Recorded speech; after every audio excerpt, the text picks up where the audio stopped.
Good morning, friends. Welcome back to our channel Educational City. I hope you all are good and doing well. So, friends, एक और नई video है competitive exams के ही related है जिसमें history के one liner questions को लिया गया है और जो ये काफ़ी इंपॉर्टेंट है वही प्रीवियस ईयर्स के क्वेश्चंस हैं। So without wasting time start करते हैं, लेकिन उससे पहले प्लीज़ प्लीज़ प्लीज़ इस चैनल को सब्सक्राइब कीजिए और बेल आइकन को प्रेस कीजिए ताकि मैं फर्दर जो वीडियोस है वो भी आप तक पहुंचा सकूं। राइट, तो हमारा फर्स्ट क्वेश्चन है, किस लड़ाई में नादिर शाह ने मुगल सम्राट मोहम्मद शाह को पराजित किया था? तो किस लड़ाई में किया था? करनाल की लड़ाई में किया था। देखिए, जो ये नादिर शाह था ये फारस पर शासन करता था, मतलब ये फारस का शासक था और इसने मुगल सम्राट के टाइम पे ही अपना उनको पराजित करके ये यहाँ पे आ गया था। और देखिए, मुगल जो ये सम्राट है, मुगल मोहम्मद शाह, ये सम्राट जो है इन्हें मोहम्मद शाह रंगीला के नाम से भी जाना जाता था, क्योंकि ये बड़े ही जो एक रंगीन तबके के थे। इन्हें नाच गाने का बहुत शौक था और उसी समय में, जिस समय में इनका शासन चल रहा था भारत में, उस समय बहुत सारी जो विदेशी शक्तियां हैं उनकी नज़र हमारे इस पे पड़ चुकी थी। सल्तनत, मुगल सल्तनत पर नज़र पड़ चुकी थी, क्योंकि उस समय जो मुगल है, हमारा जो मुगल वक्त था वो काफ़ी कमज़ोर था, क्योंकि पिछले काफ़ी टाइम से बहुत सारे सम्राटों के गद्दी पर बैठने के कारण मुगल जो साम्राज्य है वो काफ़ी कमज़ोर पड़ चुका था। और उसी समय का फ़ायदा उठाकर नादिर शाह ने इन पर आक्रमण कर दिया था और करनाल में इनको पराजित कर दिया था, मोहम्मद शाह को पराजित कर दिया था। ठीक है, और ये जो थे हमारे अफशरी वंश की स्थापना करी थी इन्होंने। नादिर शाह ने अफशरी वंश की स्थापना करी थी फारस में, और कोहिनूर हीरा है उसको भी इन्होंने हासिल कर लिया था। ये क्वेश्चन काफ़ी बार पूछा जाता है कि भारत से कोहिनूर हीरा कौन लेके गया था, तो वो था हमारा नादिर शाह था। और नादिर शाह के बाद इनके जो भतीजे थे अली कुली ने इनके शासन को संभाला था। ठीक है फ्रेंड्स, तो नेक्स्ट क्वेश्चन है हमारा, रंजीत सिंह की धार्मिक राजधानी कौन सी थी? देखिए, जो राजनीतिक राजधानी है वो कई बार एग्जाम्स में पूछी गई है, जो वो थी हमारी लाहौर। लेकिन धार्मिक राजधानी ये बहुत ही कम पूछी गई है, तो आगे आने वाले एग्जाम्स में पूछी भी जा सकती है। तो अब इसको भी लिख लीजिए, अमृतसर। अमृतसर थी वो हमारी धार्मिक थी, और राजनीतिक राजधानी कौन सी थी? लाहौर थी। अगला क्वेश्चन है नेक्स्ट, थर्ड, किस गुरु ने स्वयं को सच्चा बादशाह कहा था? किस गुरु ने कहा था? गुरु अर्जुन देव ने स्वयं को सच्चा बादशाह कहा था, और ये सिखों के 5वें गुरु थे।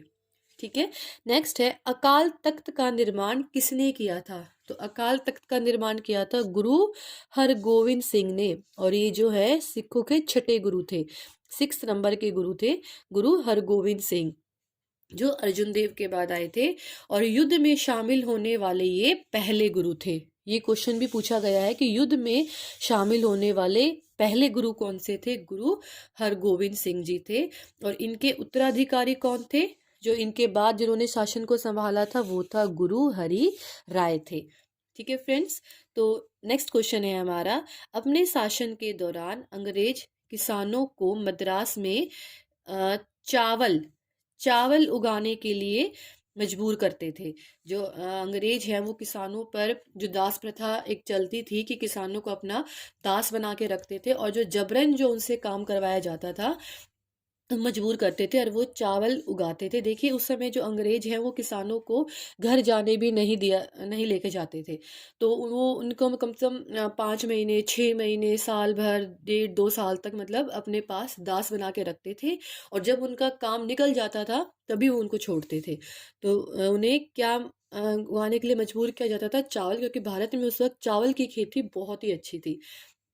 नेक्स्ट क्वेश्चन है हमारा, सन 1774 में बुर्बो राजवंश का लुई सोलवे को फ्रांस की राजगद्दी पर आसीन किया गया था। तो ये बहुत इंपॉर्टेंट क्वेश्चंस हैं जो हिस्ट्री से है, एनसीईआरटी से है बेसिकली ये।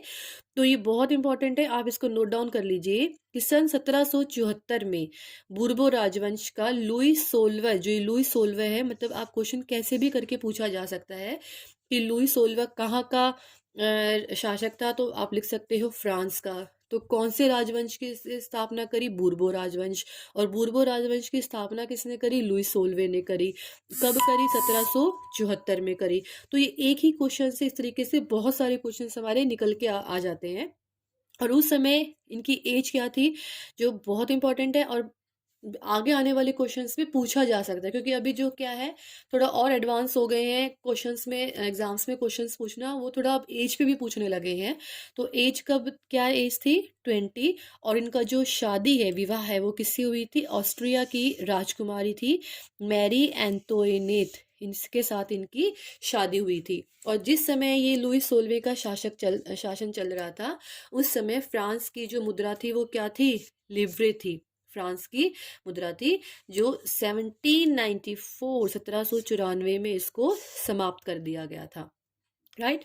और दो तरह का कर लिया जाता है, ये भी एग्जाम से पूछा गया है। और एक है जो हमारा है टाइथ, जो एक धार्मिक कर था, और एक है टाइल, जिसमें प्रत्यक्ष, ये एक राजनीतिक, मतलब ये जो कर है वो बेसिकली सरकार वसूलती थी, सरकार लेती थी आम जनता से। और ये जो धार्मिक कर है, ये वसूला जाता था, ये चर्च वसूलती थी।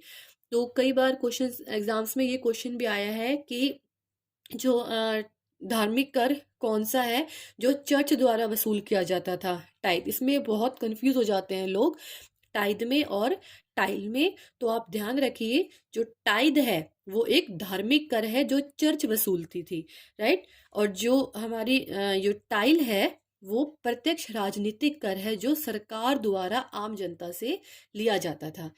ठीक है। सो नेक्स्ट है, हमारा नेक्स्ट क्वेश्चन है, गुजरात का शासक, गुजरात का शासक कौन? बहादुर शाह, किसके साथ हुई संघर्ष में मारा गया था? पुर्तगालियों के साथ जो संघर्ष हुआ था, जो विदेशी भारत में आए थे, तो उनके साथ जो उनका संघर्ष था उसमें बहादुर शाह की मृत्यु हो गई थी। मुजफ्फर शाह का पुत्र थे ये। कौन थे बहादुर शाह? मुजफ्फर शाह के पुत्र थे। और धोखे से जो पुर्तगाली गवर्नर है नूनो डा कुन्हा ने जहाज से गिराकर इनको डुबो दिया था, तब इनकी मृत्यु हो गई थी।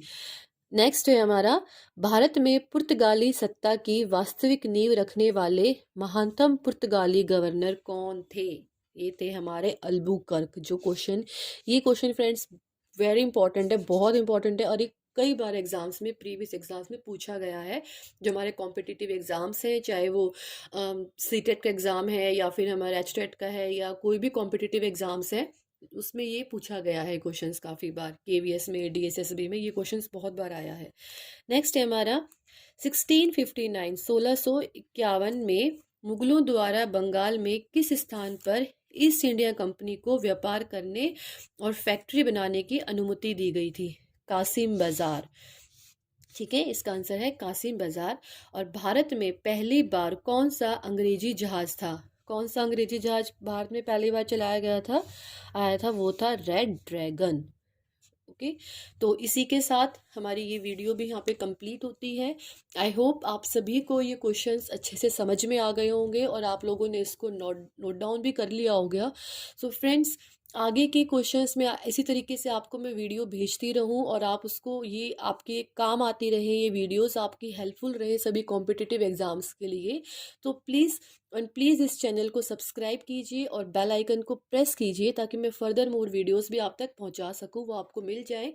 और तब तक के लिए प्लीज़ टेक केयर एंड अपना ध्यान रखिए, और बाय बाय।